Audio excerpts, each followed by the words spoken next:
Thanks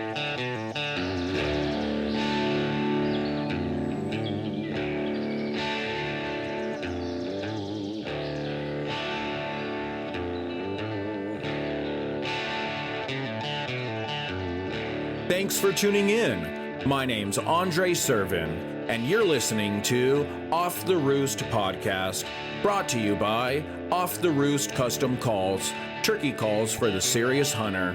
Join me and my co-host, Paul Murdahl, as we delve into the world of the wild turkey, covering everything from calling tips and tactics and hunting strategies to the latest equipment available, featuring interviews from special guests and custom call giveaways.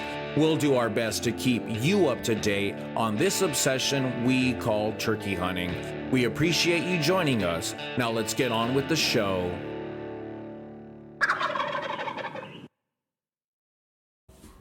Welcome back, folks. We appreciate you guys giving us another go here. Today we got the two listeners that we may have. The two listeners. My dad and my brother. Hey, that's good. So today we got a good guest. How can I describe this guy? He's a guy that knows a lot about turkeys, and he has been hunting turkeys for a long time, and he really cares about turkeys. He's really involved with turkeys.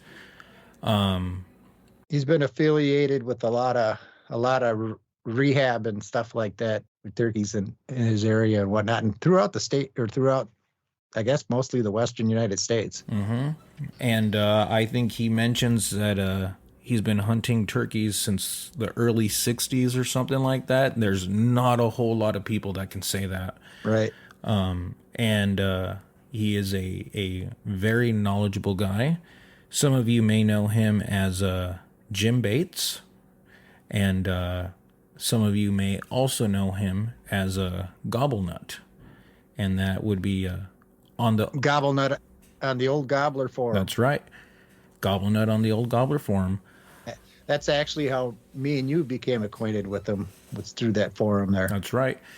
And I know me and you were talking prior, and I kind of share the same sentiment about when it comes to because anybody could say whatever on a forum, but Gobblenut's one of those guys where you want to pay attention when he's talking, right? And normally he's going to give you a good answer too. It's not one of those answers that's I don't know, one of the typical forum responses. Gobblenut gives you a good answer. He tends to be a little long-winded in his responses, but it's all good, really good information. Yeah, he's just, I think, checking all of his, making sure all the bases are checked when he responds, Right. But, so we did have a little bit of some minor technical difficulties before when we were recording a little bit. So when the conversation starts, we kind of just dive into one of the conversations that we were having. So unfortunately, there is no proper introduction, but we have on Jim Bates of New Mexico. So with that said, let's get into it. We had Joe Slayton on, I think, last. Was he last? Yeah. Did you? No, we had Shane back on after Joe. Yeah, we mentioned you to Joe. We're like, we're getting a guy. He goes by Gobblenut. I said his name's Jim from New Mexico. He told us that you hunted with him, you and your son, and he's like, oh yeah, I remember that. It was a little bit ago, but yeah, it's been I'm guessing 10 or 12 years ago, but that he came down. Yeah, a bunch of guys from California. There was, I think, 6 of them from California that came down, and we've got a cabin up in the mountains where right in the middle of some of the best Merriams country and definitely in the state of New Mexico, and based on everywhere else I've hunted, pretty much everywhere I've been. So him and several of his buddies came and hunted with us a number of years ago. That's awesome. How'd they get hooked into you? We were there. There was a forum. I think there used to be a forum in California called NorCal. Did you ever hear of NorCal? I think so. It was NorCal something. I don't know. But anyway, I had gotten, this was way back when I first started getting on turkey hunting forums, and I just happened to get on that one. And he was on it, and we just made contact and started talking about trying to hunt together. So awesome. It was a great experience. Joe's him and Shane both, but Joe's won the gobbling contest and all that stuff in them a couple of times, and he knows his stuff for sure. Oh yeah. Right. Did you was he using that gobbling when he was hunting with you guys? No, not that I'm aware of. We didn't hunt together. Basically, he went on. Joey, his son, was with him, and they basically hunted together while they were here. Just kind of shared camp. Yeah. Mm-hmm. Yeah, we stayed at our place up in the mountains. Yeah. So seems you've made quite a few acquaintances and hunted with people that you've met in forums online. Yeah, well, it's some of it's been on forums, like half the guys on our turkey hunting team, our contest team, I've hunted with several of them, and that's one of the reasons that I decided, hey, let's put some of the guys that have hunted together on that team. And then a lot of the contacts, like some of the stuff was through the Turkey Federation. When I used to be real involved with the Turkey Federation here in the state, I was a state chapter president for about 15 years, and a lot of that stuff, I just met people through that. Yeah. What type of stuff would you do for them then as the president of the state chapter? Well, we started the state chapter in an effort to try to do what we could on two fronts. One was, obviously trying to raise money to support wild turkey projects here in the state. And the other thing was basically back when we started it, the hunting regulations for wild turkeys in New Mexico were pretty screwed up. And, for instance, if you bought a deer hunting license in the fall, they just gave you a free turkey hunting license. And, people could shoot them with a rifle when they were deer hunting or whatever. And part of our, the stuff we did was to try to, bring the turkey hunting regulations up to date and not just allow them as a consolation prize for deer hunters. Right. And that was, we'd had maybe 20 years worth of spring turkey hunting by that time. And we had a pretty big turkey population and not that many hunters, which has changed some now. But we were going, those of us that were serious turkey hunters were going, we had a relatively short season. It was about 9 days at that time. We said, there was a group of us, all of us part of the Turkey Federation, and we went to the Game and Fish Department and said, look, you don't have hardly anybody hunting turkeys here at all. We've got lots of turkeys. Why do you have such a short season in the spring? And why are you only allowing one turkey during the season? So through those efforts, we basically we eliminated all the consolation prize stuff in the fall with the deer hunting and stuff. And we also got this spring season extended, as well as moved into the time frame that we thought it should be. They were starting it too early, like some of these southern states still are doing. They were starting the hunts before the birds were breeding. So we got them to move the season back to the middle of starting date in the middle of April. Got them to extend the season to basically a month rather than 9 days. And then we got them eventually to go to a 2-bird limit, and which is what we still have. And so anyway, that was 9 days. Sounds horrible. Yeah. Well, I know you guys up there got some more of those stratified seasons where you you've got a certain time period. I'm sure you're right. What that is. When it first started, it was 5-day period, and you usually got drawn every third year. So it was even more restricted than what you guys were doing down there. But now your season is, you still have some stratification, but you've also got where you don't have to draw, right? Or we can buy them over the counter, and in total, you'd be able to hunt 3 weeks if you didn't fill your tag. Yeah, well, that's around 3 weeks or whatever. Yeah, but you have to wait, depending on when you buy your tag. The last 10 days of May, you can get back out there to try to fill that tag that you didn't fill in the earlier season. So if you want to start off when the season starts in mid-April, you're going to have to wait until the last 10 days of May in the late season to kind of get back out there. But that is one of the things that does suck, is that we do only get 1 week when we buy our tag. Fortunately, me and Paul are lucky enough to fill our tag in that time period. I would say we're a little bit spoiled because being right next door to Wisconsin, that in my opinion has like some of the most affordable, if not the most affordable, non-resident tags in the country.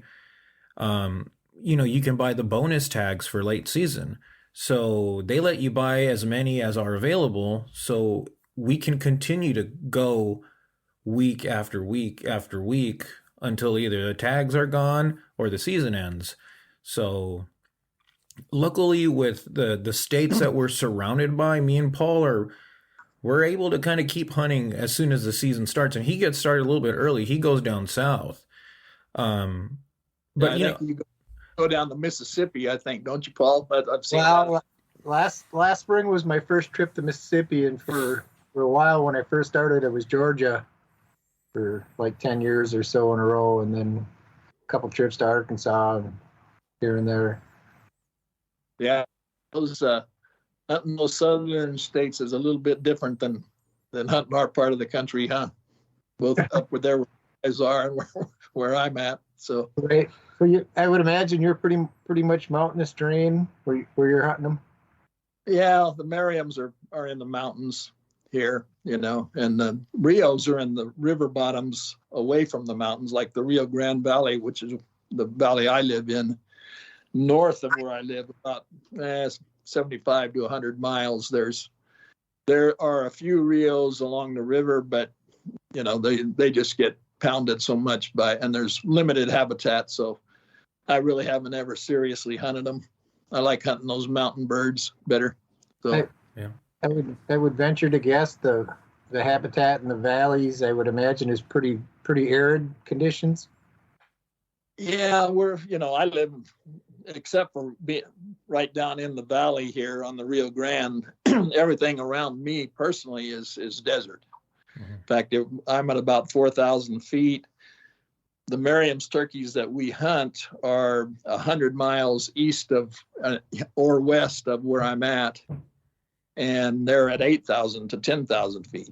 So that's the difference in elevation we have. So, yeah. And I might be mistaken, but aren't generally tree lines? Isn't that about the 10,000 foot elevation where the tree line stops? That's right about where it starts here, yeah. But we're mainly the mountains that I hunt in, they run up to right at timberline. We do have a couple of areas that are above timberline, but most of the country I hunt is, just under 10,000 feet down to about 8,000 or 7,500. Wow. So it sounds pretty similar to where I'd elk hunt in southwestern Colorado.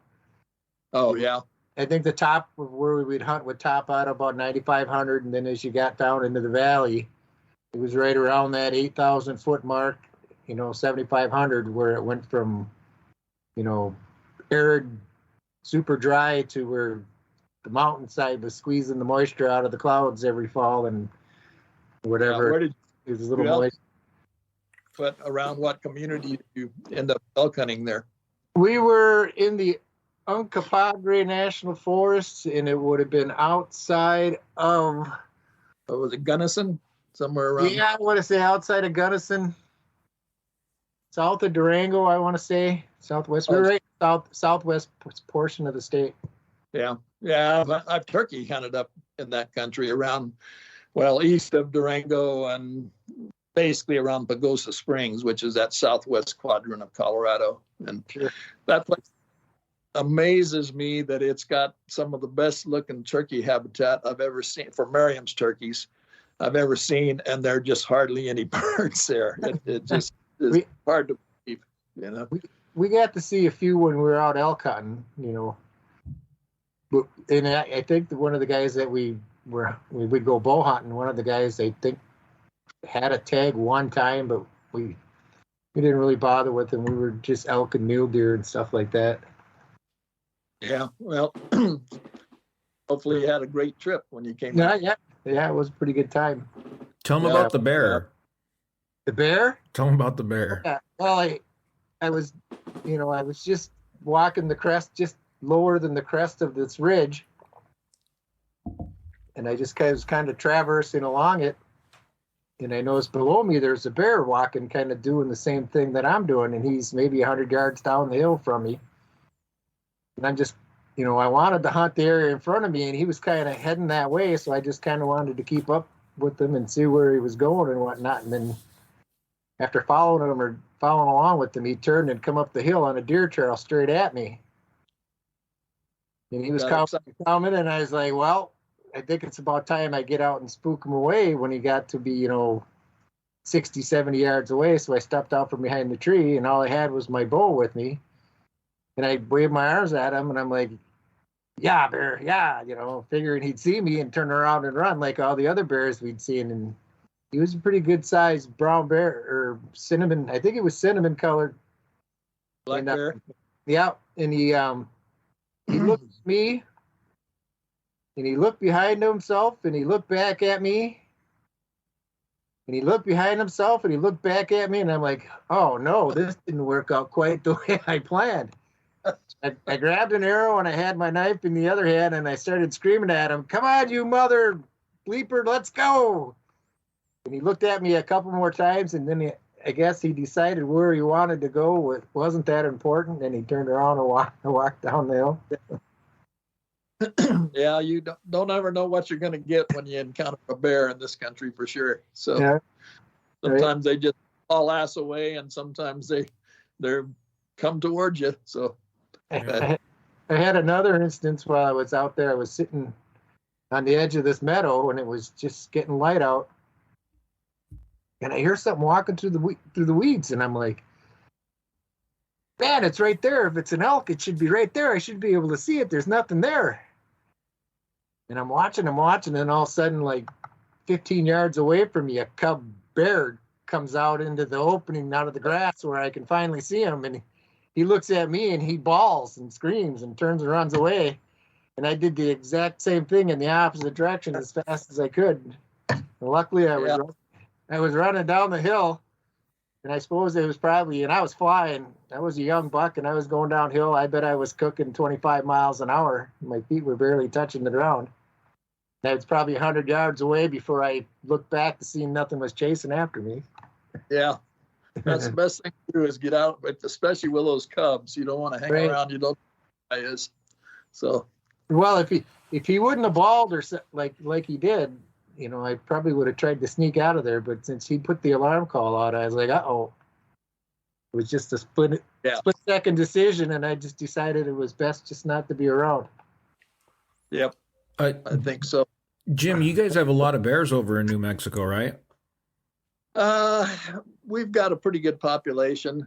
You hardly ever see them here, but we have a bear season, and it's fairly restrictive. The state's divided into hunting units, and they allow X number of bears to be taken in each unit. So, but I see a bear maybe once every 5 years. Yeah. Are they allowing dogs, or is it baiting, or? no baiting. I'm not a bear hunter, so I really don't pay attention to the regulations that much, but I know there's no baiting. I think there is a dog, season where they can use dogs. I'm pretty sure, but no baiting for sure. Mm-hmm. So, I heard Paul mention national forests, and I think if I'm correct, I'm not sure if you're aware of it. I think the very first national forest in this country was in New Mexico, right? I'm not sure about the national forest. Mm-hmm. Now, the first wilderness area, national wilderness area, the Gila Wilderness. Yeah. It was the first designated wilderness in the country. Okay. But I'm not a national forest thing. Okay. So. That might be where what I'm referring to. Yeah. Mm-hmm. Yeah, that's in the Southwest. It's a big wilderness in the Southwest part of the state. Mm-hmm. And so. And you said you're southeast? I'm kind of right in the center of the state in the southern, 25% basically. Just north of the southern border is where Las Cruces is. Yeah. So have you been to that wilderness area? Oh yeah. Yeah. I hunt there occasionally. Yeah. Just to do something different. Mm-hmm. But it's just a giant area. When you take the whole area into consideration, there are a lot of turkeys there, but it's such a giant area that is basically you've got to either walk in or horseback in, that you've got to sometimes cover a bunch of country to find those turkeys that are in there. So it's a difficult place to hunt if you're not really familiar with it. Yeah. So I guess that's a question that I have for you, especially like considering with like Western hunting where, you come out to the Midwest, and I'm sure there's even like places like this, maybe somewhere in the South, but you can have parcels that can be anywhere from, a few hundred acres, a few thousand acres and more. But I would say, a lot of the Western parcels they're very huge. They're very big. So what do you do in the case that when you hike in to an area like that, right? You hike in, you go deep, and then you find birds. And I know like Merriams are very nomadic, and they have their own, like all other turkeys, they have their agenda they're going to do that day. So in the case that you go out there, you find some birds, they don't feel like playing ball and they just vanish. What does a guy do then? Yeah. Well, although I've hunted a lot of places and quite a few places in the West, I have not found them to be that nomadic. Mm-hmm. The birds that I've mainly hunted are pretty much, homebodies in terms of staying pretty close. Yeah. A lot of times they're just in the same group of trees or in the same general area every night. And, every place I've hunted for Merriams, it's just a question of covering country and inspiring them to gobble. Yeah. I mean, that's the whole thing. And, you can, and also Rios are the same way, and Easterns and, Goulds for sure are the same way. They will respond to a, well-placed locator call. And Merriams in particular, this giant country that we hunt in, and, all these mountain ranges that they exist in, they're scattered out, and they can be, 10, 15 miles between flocks of turkeys here. And you don't cover that walking, you cover it using a vehicle of some sort and using the road system to find out where they're at. Yeah. So when you're doing something like that, will you work ridge systems out there? I don't know exactly how well that works. So the closest I've ever gotten to mountains would probably be the Black Hills. I've done both South Dakota and Wyoming. And it was one of those things where I ended up like day one I did about 10 miles, and that's because I showed up I think I didn't get there till maybe like 2 p.m. or something like that. But the very next day, where I was there the entire day, sun up to sundown, I ended up putting about 16 miles on. And that's brutal. But I guess you Western guys are kind of used to kind of doing stuff like that. But Well, I remember in my younger years, yeah. Right. I remember walking. It was like a ridge system with little fingers, and shoot, man, like you were saying, it's it's one thing to look at it on the Onyx, and be like, okay, yeah, I can hit this spot and this spot and this spot. But then once you start kind of walking these areas, you're like, shoot, it's about 3 miles from this spot to this spot to this spot, and next thing you know, you get back to the truck and it's taking you a long time. But yeah, so I guess let's talk a little bit about how does Jim Bates hunt turkeys?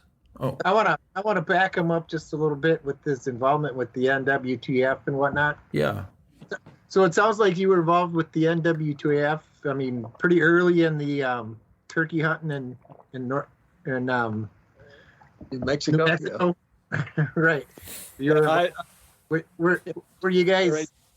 Did you have like an original flock of turkeys you were working with, or were you involved in any restocking or stuff like that?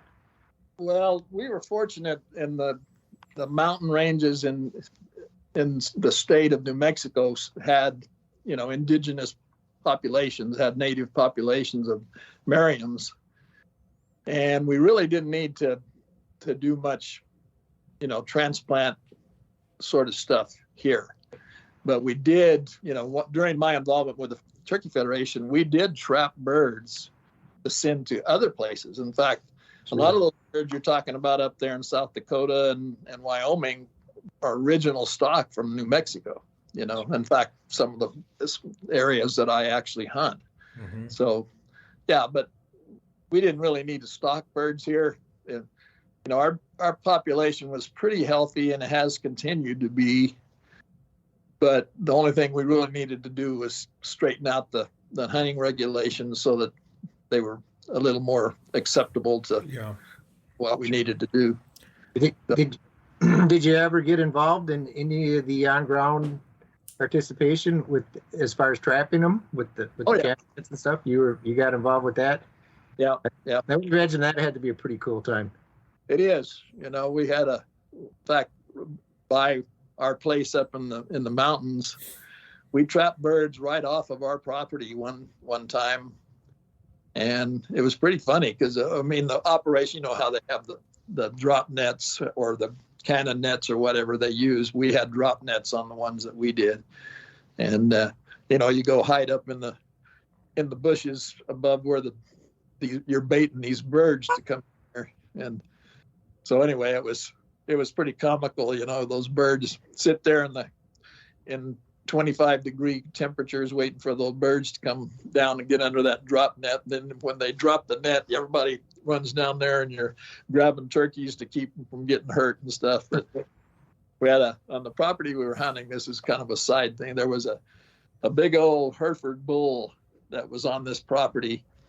And it was pretty funny because as soon as we got those turkeys in the net and this bull was just wandering around right in between everybody, wondering what we were doing, with trying to catch these turkeys. It was pretty funny.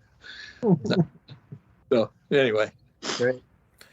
But yeah, I've been involved with the trapping and transplanting, and also that we did a big research project up in the mountains on Merriams.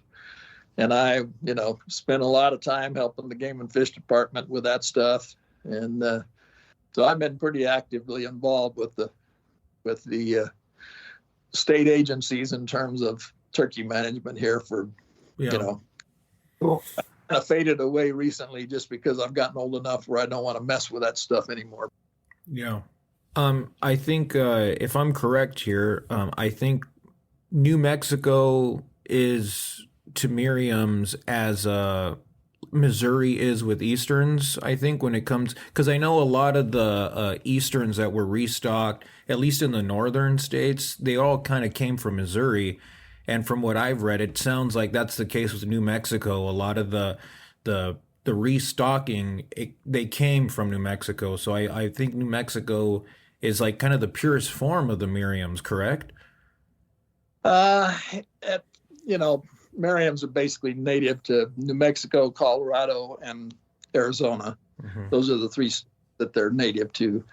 And we probably have at least as much habitat as either one of those other states does in terms of the native range. And so, naturally, with our pretty much stable population forever, that was logical for them to trap a lot of those birds from here. Now, I'm sure they've transplanted birds from both Arizona and Colorado to different places too. But yeah, they did. A lot of the birds that were stocked, Merriams and stocked, especially the Northwest and the upper Western states, a lot of them came from New Mexico. Yeah, sure. So with I guess with you're saying that you pretty much had an indigenous population, and the turkeys were doing pretty well, back when most states were struggling and were doing transplant and whatnot. And has the population changed much over the years since you first started? I mean, did you see the boom cycle and the kind of a bust cycle that most states you hear about, or is it been pretty consistent as far as you're aware of? Well, it's I think our populations have been pretty stable. We do have the drying climate is definitely impacting them. Especially we're talking about the Gila wilderness area in the southwestern part of the state. That was a pretty dry forest type to begin with, and it's getting drier all the time. And you've heard about the wildfires that are going on out here in the West, and a lot of the turkey habitat in the last 10 or 15 years is burned, and so it's. The way some people talk, though, it means it sounds like burning is possibly, good for it as far as for the future, as far as creating poult cover and stuff like that. Yeah, it is if it's not just a catastrophic type fire that just burns to the ground, which is what we've been having in some of these places that didn't used to experience that kind of thing. Right. So it's probably shutting it down for a number of years, 5, 6, 7, 8, 10 years, and with it being so dry, it probably takes a while for it to regenerate, I would imagine, huh? A long time. We've got places that were burned 20 years ago when the conditions were even better, to keep it from being the catastrophic type fire. And some of those places that I saw burned when I was young are still in the recovery stage. Sure. So it's takes a long time out here in this Western country and the Southwest in particular, just because it's so dry to begin with. Yeah. Well, so I guess to kind of get back to the question I was asking is like, so how does Jim Bates hunt turkeys? What's your style? What's your method? What is it that you do? What's your routine? Well, hunting here and where I do with these turkeys that we have, like I said before, you got turkeys that are in small or relatively small areas of a great big country, So the first thing I learned hunting here is that, and applies everywhere, common sense, is that you got to find the birds first. Yeah. And the one thing I learned from when I first started hunting is that you do that from a macro level. You don't do it by assuming that there's turkeys in little parcels. You have to realize that you've got to cover lots of country to find them. Yeah. And once again, our birds, Merriams in particular, are very susceptible to locating tactics. And so once I figured it out, basically my ABCs of turkey hunting are locate birds on the roost, go to them, used calling tactics that all of us use once we learn how to turkey hunt, and hope that one comes in, and just move to do what you got to do to try to, maneuver into a place that they want to come to. And if you don't get one that way, you go on to the next one. And that's always my theory. You just keep moving until you find one that wants to play the game. Yeah. So I know when I was over in Wyoming, they seemed to kind of favor the crow call. What's been your experience, I guess, with what they like, what locators they like? Crow call is probably the staple of most of the people that I hunt with. Yeah. Now, I think you asked me one time on the forum how I locate turkeys. I locate by using a tube to gobble. Yep. And using a tube call to gobble, it carries a long ways, and they will almost, I can go down and places where people can blow crow calls or peacock or whatever they want to use, go behind them using a gobble tube and get turkeys to gobble that they never can get to gobble. And in fact, the guys I hunt with, when we hunt, they always want to go with me in the morning because they know that I'm going to be able to find the birds that we're, Yeah. But yeah, after our conversation, I did go out and I bought a tube call because I know you told me you were using the tube call. And I was going out there and I did it. I've pulled back from that. I know out west is a little bit different, but over here in the Midwest, I've pulled back from that a little bit, and I just kind of let the woods do their thing.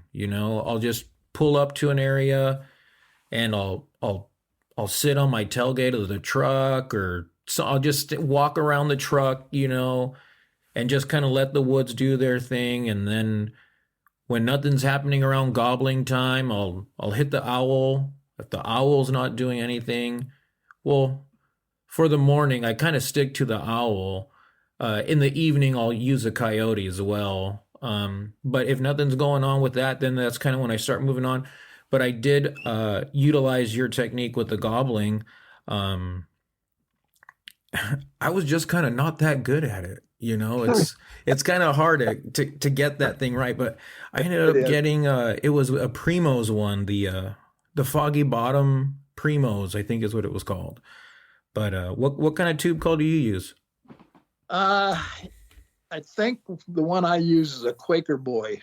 I think I've got several of them. Yeah. And the one I'm using now is it's an old Quaker Boy tube that I got probably back in the 80s. Well, Jim, if I'm not mistaken, you make your own diaphragm calls too? Yeah. I started doing that about 10 years ago.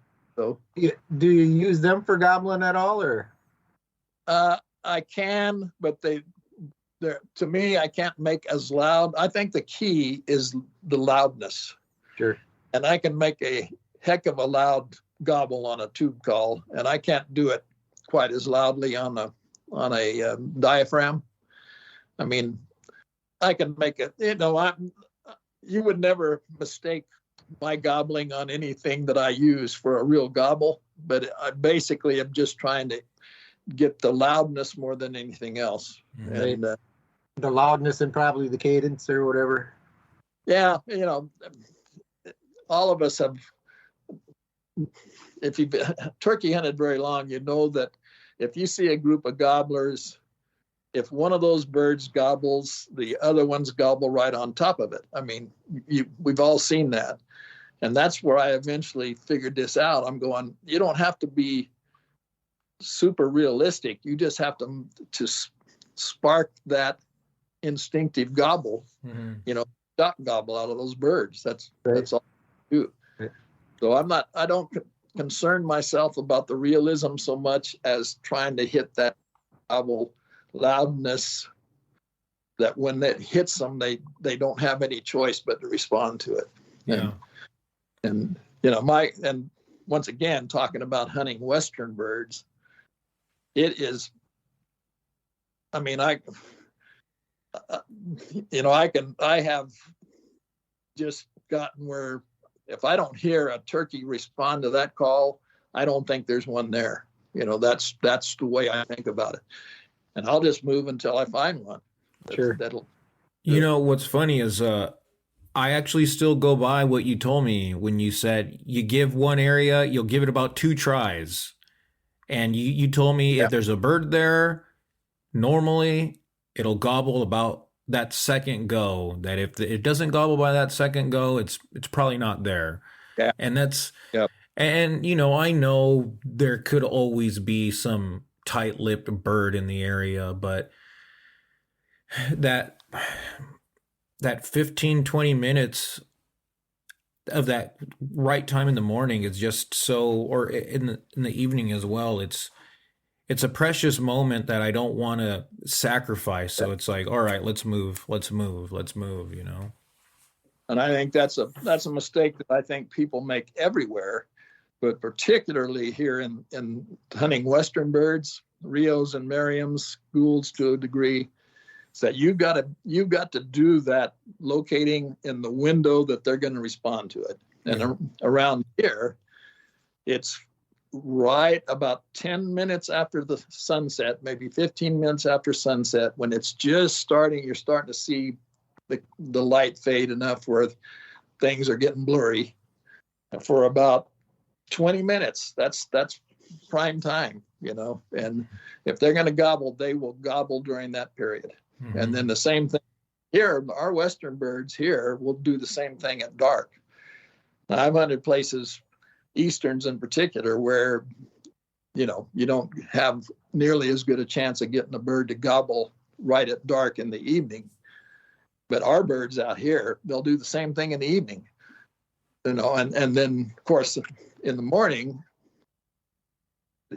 from 15 minutes or half an hour before sunrise until sunrise, that's the prime time for finding the birds here with a locator as well. Yeah. So, when are you hitting them earlier than that, or are you hitting them when it's still pretty dark out, or are you waiting for it to lighten up? Yeah, I will start. If you're looking at the eastern horizon and you're starting to see that orange or red glow on the eastern horizon, that's when I start. And sometimes you'll get birds to gobble in pitch black. I mean, we have birds that roost on our property up in the mountains here that literally we don't hardly ever hunt them, because they're just kind of like, we have them around there just because the people that come up there, we let them listen to them and stuff. And so we don't hunt them much, but these birds will, when we get out to go in the morning, an hour before daylight, if you slam a truck door or something, those birds will gobble to it. Yeah. So they'll gobble real early for sure. It's been a rare occasion where I've heard Easterns fire up in the complete darkness. I think one time was in Missouri. I heard an owl sparked him off, and it was pitch black, like you say. It wasn't even inkling sunrise.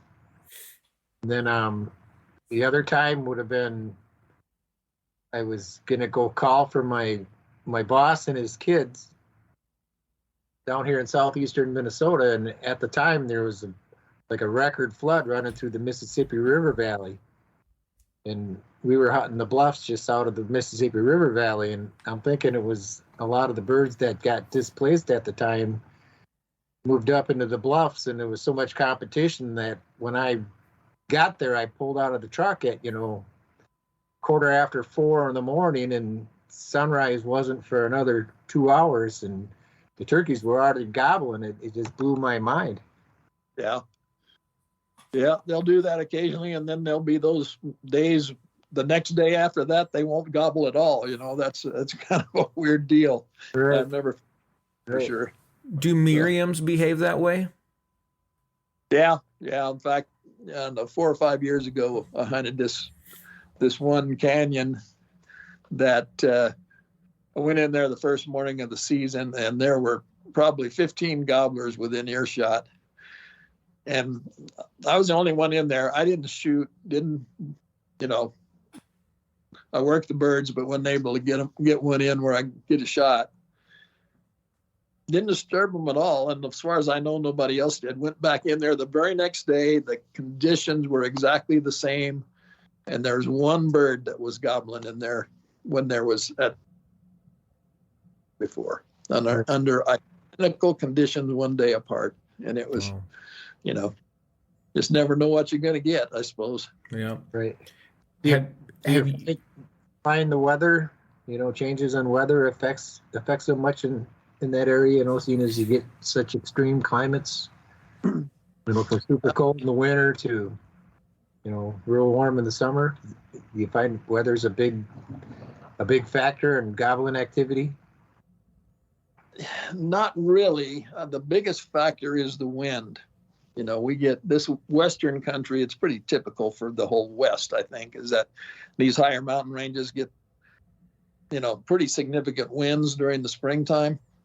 And that's the thing that'll really impact them. And I'm not so sure that it impacts their gobbling as much as it impacts your ability to hear them gobbling, you know. Mm-hmm. But yeah, on the windy mornings, it's entirely different ball game here, you know. Yeah. But if you can get a calm morning or a calm evening, it's, you know, surefire bet using a locator to find them. So, have you seen how do Merriams react to pressure? Because, like, I know out here, or, you know, Easterns, once they start feeling enough pressure, they'll either, you know, move onto some private property where they're not getting hunted or not getting hunted as bad as the public. And then some of them will, you know, they'll get quiet. They just won't talk. You know, they'll resort to drumming only. And I know this was during 2020, you know, with COVID, when people were not working, some people and all that. And I know in some of the heavier hunted areas, what I was noticing is the birds stopped gobbling in the morning, or very few would gobble in the morning, and they would gobble in the evening when nobody was there. So I would go out to roost birds and I'd hear them light up, you know, a whole valley, you know, and they were gobbling pretty good. And then in the morning, I'd maybe only hear 2 of the 7 that I heard. And my thought process was, they know in the morning there's guys walking up to their trees, they're getting called at, this and all that. So I think they resorted to drumming in the morning, or simply just calling the hens by in the evening, letting the hens know where they're at. And then once the sun comes up, it got too risky to start calling around. So I think they were doing all the work in the evening. And I'm sure the hens kind of caught on to that, maybe seeing guys getting busted and all that stuff. But so that was a very interesting time period. But I'm curious as to when it comes to Merriams, how do they react to pressure? Same way. Yeah. That you know, our birds are definitely more inclined to gobble regardless. You know, I can go out all through the season, even through the last day after these birds have been pressured for a month, and still find birds that'll gobble. But there's a big difference around here between hearing one that'll gobble to your calling and actually calling them in. I mean, you know, that you're talking about one of the age-old debates among turkey hunters about whether turkeys can actually associate turkey calling with danger. Mm-hmm. And I, without any hesitation whatsoever, that my experience indicates that they are perfectly capable of learning, you know, to avoid turkey calling. So my opinion on that, to what I think is probably the most practical or realistic situation with that is, of course, I don't think they have the logic to think, oh, hey, that's a human doing it. But I think when they live in an area, they become familiar with all the voices in the area. So, you know, I've heard it said when somebody's trying to imitate a friend of yours, one of their voices, and then someone's like, oh, hey, Jim. Maybe at first you'll be like, what, yeah, hello, what's up, but then the more that imitator starts to speak, you're going to be like, wait, that isn't Dave. Dave does not sound like that.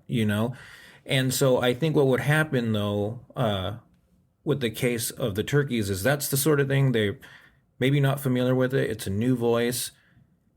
And then they show up to that area and they see a human or they get shot at. And then I think they believe they start to associate the imitative calling and locations with, a bad experience. So I think they'll show up to some of these areas if nobody's calling there, because there's no reason for them to fear anything at that point. But if they hear a human calling from that location, they have enough experiences in that spot to be weary of that. So that's kind of my theory on what I think is the logic behind that. Yeah, I agree. There is, we talk about negative influences and positive influences, and that's that applies to any organism.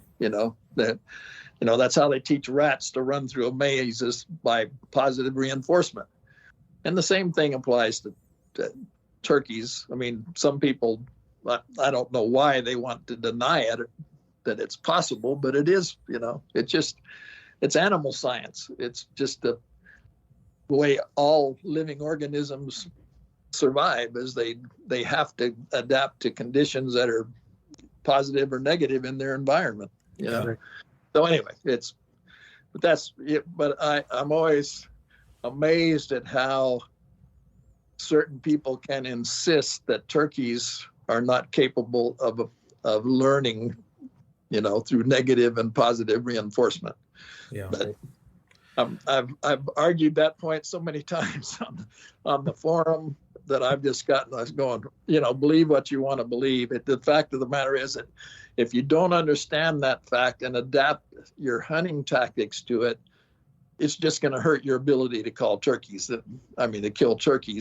if you don't understand that. Yes. Yeah, it's interesting. Some of these people that have that opinion, I don't know how some of these guys can maybe even get that opinion. I guess because if you're looking at it like in theory, it's like, well, you're making turkey sounds. Why would a turkey be afraid of turkey sounds?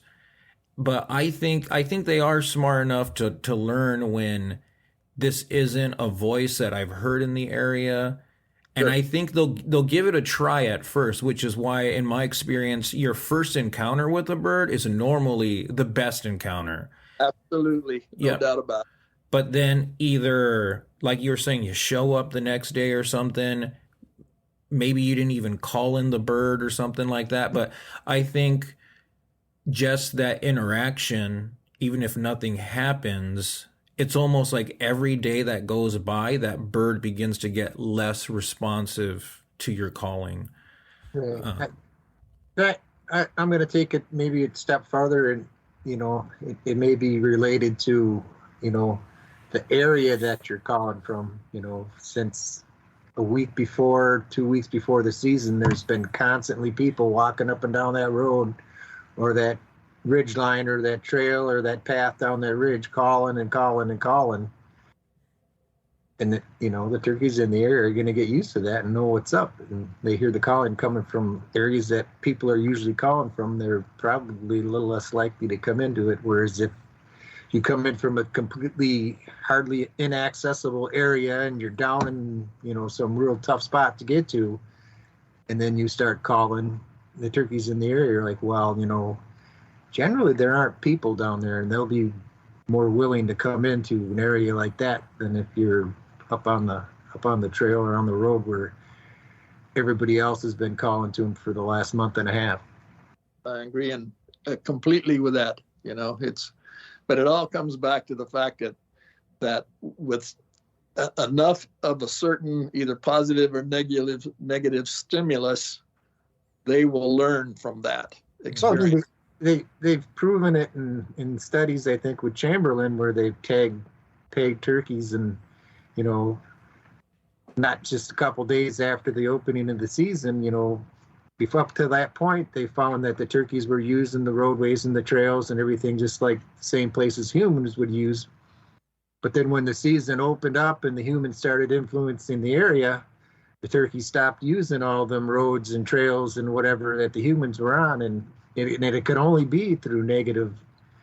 Yeah. Yeah, we've got one thing about the turkeys in this part of the country, and Merriams in particular, is that the habitat type is such that there's a lot of farmland and agriculture in these open canyon bottoms. So the turkeys in the off season, you can drive down the roads here and see, I used to drive around up in the mountains where I hunt and see 200 or 300 turkeys just driving around in the morning, in these open areas. And you wait until a week after the season starts, and you don't see any of those turkeys anymore in those bottoms. Would that be considered winter flocks then when you say the off season? Yeah, from the time you would normally start looking for turkeys for the spring hunt. And, some of it, I used to go up a month before and just drive the roads and look at the birds and see how the population was doing. And, the composition of hen flocks and poults and gobblers and that. And, that's all those different components. As soon as those birds are aware that something different's going on in terms of people harassing them or shooting at them or whatever, their habits change completely, So. Mm-hmm. I was going to ask, when you were kind of talking about your tactics and stuff, roost hunting, how tight do you get in on the roost? Because I know when I went out to Wyoming, I pushed it pretty close one day, and I think I got to about 80 yards. But from what I gather with Merriams, it sounds like you don't have to push it that close, right? Well, obviously it depends on my evaluation as to how close I'm going to get is completely dependent upon the amount of trees and something to obscure my approach to them. I won't. And a lot of our forest type is relatively open. It's not like the stuff you got back there where it's just, thicker than can be. And it's relatively open stuff. But I'll try to get as close as I can as long as I'm pretty certain that the birds are not going to be able to see me. Yeah. And but I also believe that the closer you get, the more you need to shut up because, not do. Of course, I don't do much calling to birds on the roost anyway, but you definitely, if you get close enough where those birds think they have to be able to see you, and also, make the correlation that, hey, I'm hearing a hen down here on the ground calling too early, right below me, and I can't see her, and she shouldn't be down there in this time of the morning in the dark. I think all those things kind of accumulate in terms of whether or not a bird will, respond to that or not. Right. And just that situation that you explained it, and it just may, naturally put him on alarm. Even if it doesn't spook him out of the area, it may put him on alarm just for the fact that it's unusual for that hen to be down there so early and right and to be calling. Yeah, and I think in those situations, I know that there's a lot of people, or it seems like to me, based on what the conversations that we see on the forum and stuff, is that seems like there's a lot of newer hunters that try to just get in as tight as they can to the roost. Mm-hmm. And, basically that even if they're not shooting those birds right off the limb, they're basically just shooting birds that are coming down, and landing in the morning on the ground, not really calling them or anything.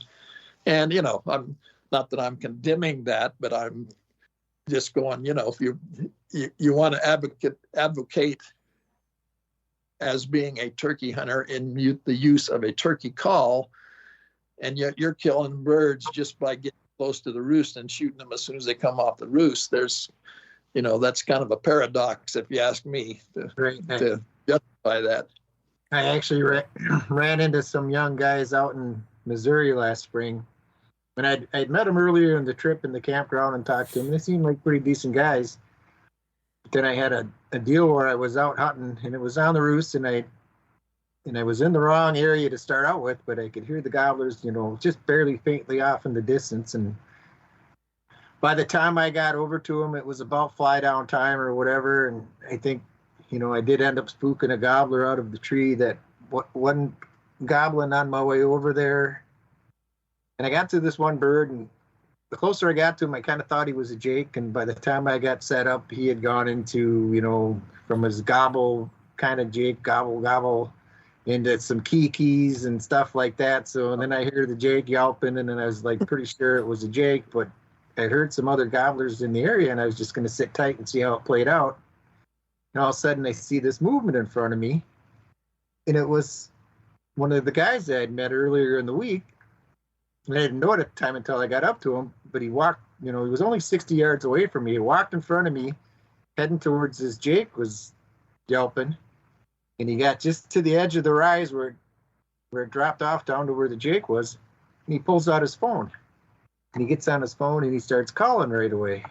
And I'm like, oh, I know what he's doing. He's calling his 2 other buddies that I had met earlier. And he's going to tell them that I'm ready to walk down on this jake, be ready on the other end in case he comes squirting out. Yeah. So I hollered, I kind of got his attention. Hey. And he waved at me, and I walked over. And the first thing I said to him, I said, well, what you're doing is illegal. And he's like, well, what's that? And I said, you're using your cell phones to make a turkey drive with your buddies on the other end. Oh, no, I just called them to let them know where I was at so I didn't get shot. I'm like, yeah, you called them to let them know you were about ready to walk down in there so they didn't shoot you when you were walking down in there. Yeah. It was, and I just pretty much threw my arms up at the whole deal, and I said, you guys are over that way, your buddies are over that way, I'm going this way. Have a good rest of your life. Yeah. Well, and that, that's another thing that's happened around here, at least in the last 10 or 15 years. I mean, the number of spring turkey hunters has basically doubled in the last 10 years here, and the harvest has too, and it's definitely taken impact on. It's that resident increases or non-resident increases or both, do you think? Well, it's both. But I mean, I think most of it's resident. There's just more and more people out here, for decades out here in the West, big game has been, the number one. Right. Elk and deer and antelope and everything else, and turkeys weren't even on the radar for a lot of people. And now, people are taking up turkey hunting because just like we are here, it's so much fun and it's such an enjoyable way to hunt. Right. And you get to do it in the spring when there's no other hunting seasons open. Yeah, exactly. That's basically why I started doing it way back in the 60s and 70s. It was it was just something that you couldn't hunt anything else in the spring, so let's go turkey hunt. Right. Well, up here it's wait for the ice to get off the lake so you can go ice fishing or go fishing. Yeah. Well, we hardly have go fishing around here, so we don't have that problem much. So I'd rather be in the woods instead of fishing, anyways. Yeah. Well, I'm getting back into fishing a little bit more now that I've become more sedentary in my old age. I'm likely to do a little fishing when the opportunity is. No, that's another thing that's happened that's increased the turkey hunting pressure as well, is the fact that all of our big game hunting has gone to draw. Mm-hmm. And, in fact, just the last couple of days, I was looking at the draw odds for big game, all the big game species in this state, and across the board for a lot of the game species, it's the best odds are like 1 in 10 of drawing, and does that apply for residents? Yeah. Oh, yeah. Okay. Yeah. So the residents are combined in the same draws, the non-residents, or are they separate draws? No, they're the same draw, but we're well, I shouldn't say they are separate pools, but non-residents are restricted to a certain percentage of the permits in the state. Mm-hmm. But there's still, even with that, the number of people that are applying for our big game permits has just become incredible. I mean, and I don't know where they're all coming from, but like I said, 20, 30 years ago, the odds were 50% that I could draw an elk tag, and now the odds are at best 1 in 10. So it's all the disposable income available to people nowadays, I'm guessing, because 20, 30 years ago or better, there wasn't so many people that could just pick up and travel the country and go turkey hunting and drop that money. It was a lot tighter as far as finances back then too. Yeah. But the point being is that a lot of people that would never have thought about going turkey hunting, because they can't draw permits for big game around here anymore. A lot of them, they end up going, well, if I want to go hunting, I've got to choose something where I can buy an over-the-counter permit, and that's what is that? In the springtime, it's turkeys. So Right. we have, and that is so now, and this, I'm sure you guys see it too. There are just so many novice turkey hunters trying to figure out how to hunt turkeys in the springtime around here. That's another thing that's happening to the birds. They're getting scared out of their wits. Right. 3 days of the season by people that don't have a clue what they're doing. That's the nice thing about getting old and retired, is that you can avoid those weekend stuff. That weekend stuff, Yeah. So, I'm not quite yet there though. So if I get my early trip in the early spring, then I can do a week or two. But other than that, I'm pretty much resigned to Friday, Saturday, Sunday. So I gotta get in there, and I gotta rub elbows with the masses. I feel for you. We're both, I'm assuming both in that stage still. Yeah, Well, Andre can get time off during the week. So Yeah, my Saturday and Sunday, is Wednesday, Thursday. And then during turkey season, I make it so I can have Tuesday, Wednesday, Thursday off. And sometimes, even if the weather's really good, I'll even go like Monday morning before work. And then occasionally, even a weekend, I'll get out there in the morning. But when I'm doing that, when it's a work day, I'm really limited to maybe just about 3 hours that I could get out there before I got to head out. But yes, luckily I'm able to avoid the crowds by going in there middle of the week. The birds also seem to behave a little bit better on a Wednesday than they're gonna on a Saturday or a Sunday. Yeah, that's a function of those other people being out there, I'm afraid. So. Right. I was gonna ask, considering how dry New Mexico is from what you were saying, so I take it water is a very important thing to key in on out there, huh? Absolutely. Yeah. There's not surface water, available surface water within about a mile of somewhere. There's not going to be any turkeys there, or at least they're not going to be there all the time. They may wander through there occasionally, but that's one of the things hunting, especially in the southwestern, like New Mexico and Arizona. That mainly this area. If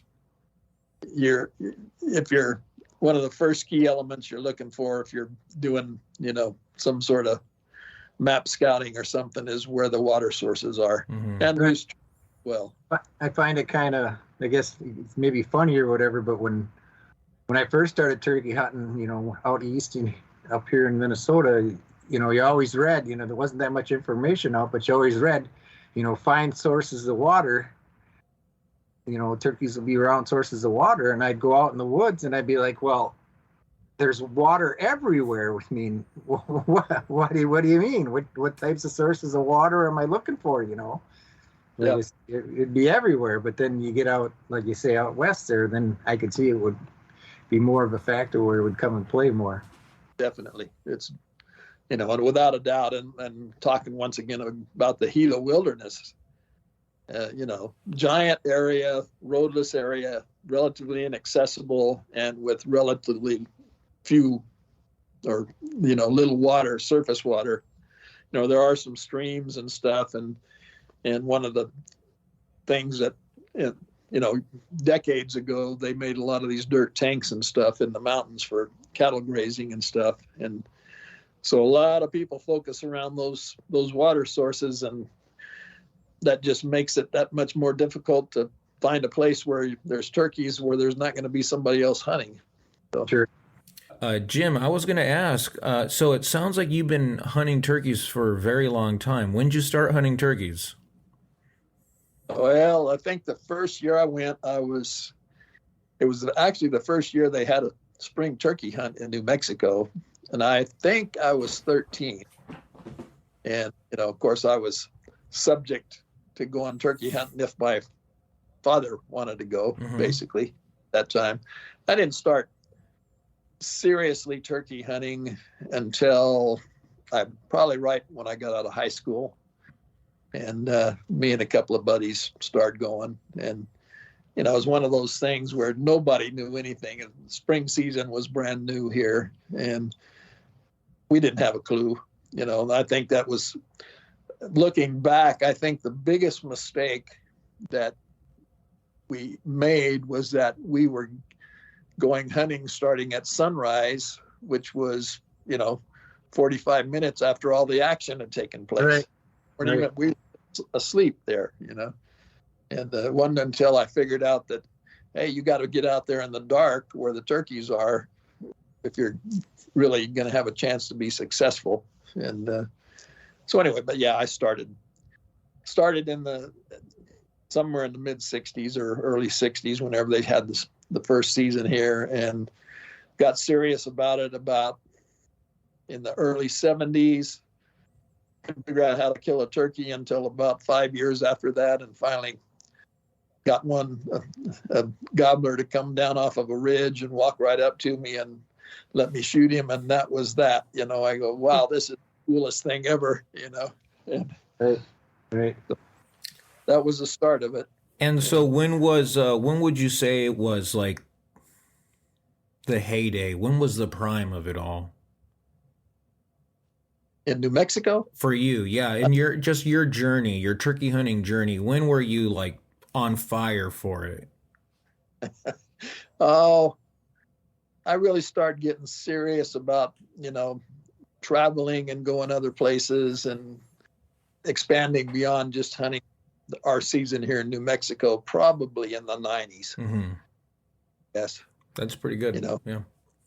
Yeah. It sounds like in general, the 90s was a good time for turkey hunting. Yeah. Yeah.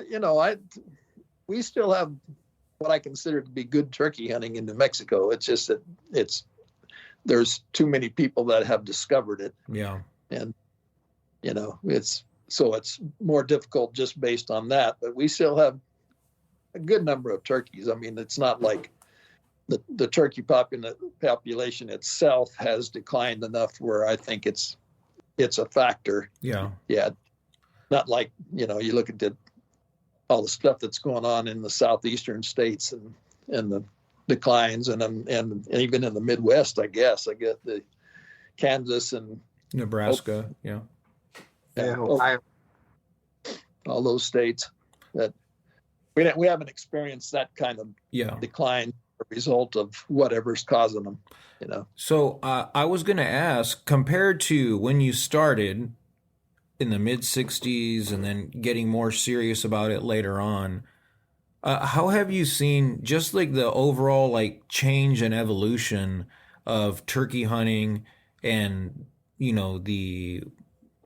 the turkey hunter from kind of that time period, 70s, 80s, to kind of where we're at right now? Oh boy. I mean, just it's sheer numbers, basically. And then, we've all, even you guys that are younger than me, you've seen the onset of all these different, decoys and strutter decoys and, people using fans and all that kind of stuff. Andre got some firsthand experience the last couple years of a guy that runs around up here with his turkey fan reaping them. Yeah. Well, that's going to be a big deal. That, in terms, I don't care much. I don't really care how people killed their turkeys, but if you get too many people killing turkeys that way, and if anybody's done it, I've done it before, and the turkeys are just absolutely susceptible to that method of hunting them, and they're pretty much defenseless, it seems. What's that? I said they're pretty much defenseless, it seems. Yeah. I mean, it's having experimented with fans before in the last 10 years on and off, and seeing the reaction of mature gobblers to those fans, something's got to be done. If we either got to decrease the number of people that are hunting, or we've got to do something where we're not killing so many mature gobblers by the use of male turkey decoys. I mean, that's just the way it is. I would imagine it to some point, though, if you keep doing it, at some point the fun's got to wear out, and it's got to become, similar to sitting in a shack somewhere over a chufa field waiting for a turkey to come in. I can't imagine, the excitement burns out, I would imagine, after a while. And then it's, you're not just doing it for the excitement of it. You're just doing it because you want to kill that turkey. It's no other reason for it. Well, and that's, let's face it, there's most of the people that are turkey hunting, that's all they're out there for, is to kill a turkey, and they don't care how they do it. Right. Right. It was going to get me into the next question on, from when you started until now, what do you think has been one of the biggest influences on, how people hunt turkeys? You get a lot of people, to begin with, it was, it was the big guys that were, the mossy oak guys and whatever on TV got me in, and now it's the YouTube guys are doing it, and I can see the YouTube and the online hunters, you get in the argument about, states are getting overcrowded with the online YouTube hunters, and I don't really think that's so much the case as it is so much as they influence the way people go about hunting the bird as compared to how we hunted, 20, 30, 40 years ago. It's like you were saying earlier, it's more of, I got to get there now, and I got to do it now, and I got to be done with it, and I got to get it, and whereas before it was, a lot of guys, when they went turkey hunting in the woods, it wasn't,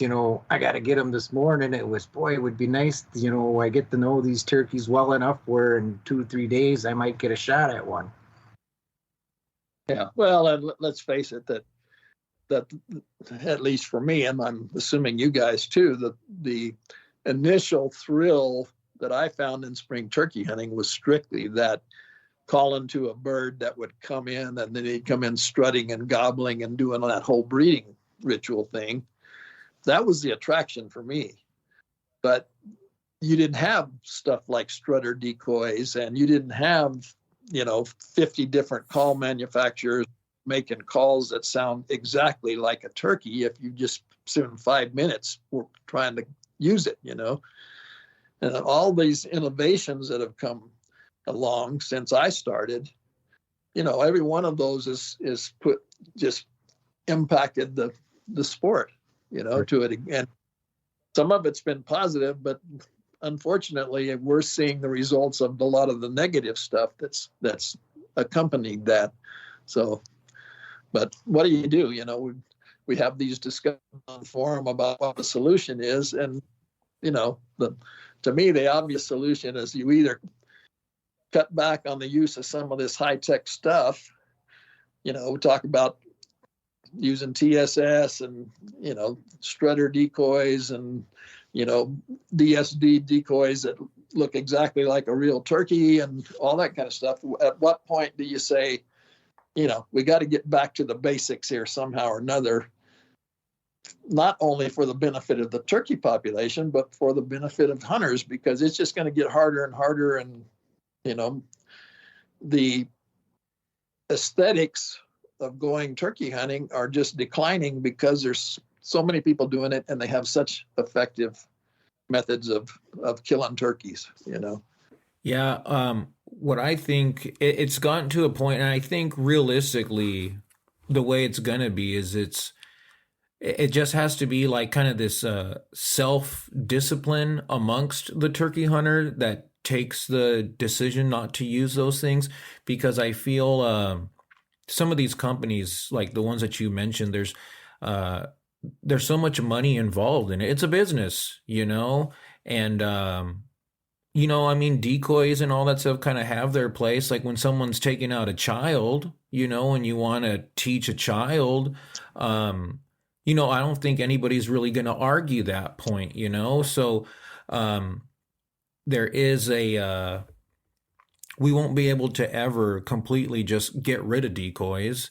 The fanning, I can see, because it's already kind of happened where some states pass some laws against the fanning. I would be okay with that. I think that's a decent, I'm okay with that. Whatever, we keep the decoys, but the fanning is something that I'd be okay if they just got rid of it entirely. If they want to restrict it to private property, I mean, sure, why not, Yeah, well, to me, it's not just fanning; it's the whole male decoy use. To me, I think that they all have the same impact on male turkeys. Male turkeys are, they're subject to that dominance gene that is just instinctive in them, and that's why they do it. And so I think if you're going to get rid of fans, you just got to do the same thing with strutter decoys. At least you might. Jake decoys, not in strutting form, maybe, I don't know, Yeah. but regardless, it's, we're reaching a point, if we haven't already, where we're killing too many turkeys with too many people out there in the woods doing it, and something's got to be done. Mm-hmm. Too many turkeys, I think, too, that are higher up on the dominance level in the flock, Yeah. Whereas compared to 30 years ago, them turkeys would have been untouchable for most of the season. Absolutely agree with it. That, that fanning and the use of strutter decoys were killing all those birds that just were not susceptible to being called in by traditional methods, So what do you have to, say to the guys, well, can't we all get along, if it's legal? Why do you care? What do you have to say to, the people that, respond like that? Well, I'm okay with that. If it's legal, it's okay. As long as, along with that, as Andre was saying, people having the forethought to not exploit the resource by using tactics. Yeah. Right. On the forum, when somebody was talking about this one time, and I said, I don't, a guy that goes out and kills 2 gobblers during the season using a turkey call is not having any more impact on the resource than the 2 guys that kills 2 gobblers using a fan the first day. But the problem is the guy using the fan the first day tells his buddy that's also not a turkey hunter, he says, oh, just get you a fan and go out there, and he kills 2 turkeys. And pretty soon you got people that would, kill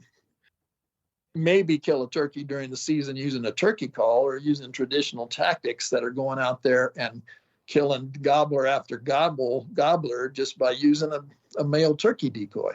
Right. And so it's got to take, like Andre said, self-discipline is something that needs to be found in the turkey hunting community, and I don't think there's that many people that have it, really. Right. And I think a lot of that might have to do with a lot of the newer turkey hunters. They don't have influences from mentors, close to them. It's what they watched on YouTube. And a lot of that stuff on YouTube is people running around with fans and sitting in front of starter decoys and whatnot. So it's like, all right, it's progression. If I want to go turkey hunting, I got to get myself a starter decoy, and I got to go get myself a fan, because that's what I see them doing on YouTube and whatnot. So I don't, unless you start getting more people involved in the sport through mentors and stuff like that, showing how it used to be and how, a lot of people do it where, it's not so rushed and it's not so gotta have it right now, and show them, what it's actually like to sit up on the ridge in the morning and call to a turkey that's 300 yards away that you can't see, but you can hear them. You can't see them visually, but you can see them up here. I mean, that's one of my favorite hunts, where I don't get to see him until he's almost in killing range, where it's just a listen in my imagination, showing me what he's doing and telling me that he's coming and stuff. Those are my favorite hunts. And that's another point that to be made, is that a lot of turkey hunting, at least for me, is the anticipation of what might happen. Right. And that's, you're talking about, going out, hearing a gobbler on the roost, and you're going, how's this going to play out? Go in there and call to him. Is he going to be one of those ones that flies out of the tree and comes right to me? Or is he going to be one of the ones that just disappears, or what, So it's that anticipation is a big part as well. If you guys want to wrap it up, like I said, I can talk turkey forever, but I know it's getting late there. So yep, it's about 11 here. So we appreciate you coming on. We appreciate you doing this. We'll definitely get you back on again. And just I was telling Paul, I want to get you on and just hear you tell turkey stories from just all your years of turkey hunting. So we'll call it the Gobblenut Hour. I don't know. I'd love to visit with you guys again. Yeah. Tell you the story about that record gobbler back there. Absolutely. So, do one after the season and do a little season recap. Yep. Oh yeah, that's good. Love to do it. So awesome. All right, Jim, you have a good one. Thanks for the honor of being invited to be on your show. Hey, no problem. The honor is all ours. Take care. All right, see ya. Thank you for listening to the Off the Roost podcast. If you enjoyed this episode, please like and subscribe. You could also follow us on Instagram at Off the Roost Calls and on TikTok at Off the Roost Pod. Stay tuned for future episodes where we'll do our best to keep you informed on the latest in turkey hunting and try to remember the heritage that surrounds the elusive and sometimes mystical animal that is the wild turkey.